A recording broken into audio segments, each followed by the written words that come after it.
Hi everyone, welcome to my channel. So I found this shower curtain at Dunelm one day. I decided to buy it as it was only half price and I quite liked the colour. I basically just wanted to experiment with it to make a dress. It's quite shiny and the fabric is quite bouncy, so I thought it would make a nice evening dress or a party dress or something like that. As you can see, there's quite a lot of fabric to play around with it as well. I must add, I am very much a beginner, but I do like to create and experiment and make things. I don't normally tend to wear tight-fitting clothes anyway, so for inspiration I chose one of my favorite dresses. It's nothing fancy, just a simple cotton flowy dress. And this is me in Berlin on holiday wearing the dress. So I laid it out flat on paper and traced around it to create a pattern. For the bottom two layers, I just cut out two long rectangles and decided to gather them to create this look.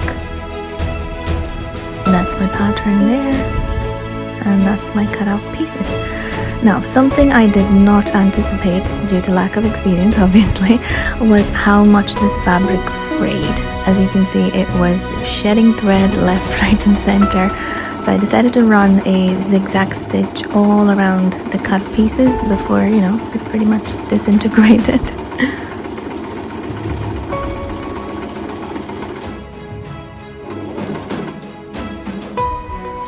Now, I also made my first attempt at making bias binding. So this was to finish off the necklines and the armholes.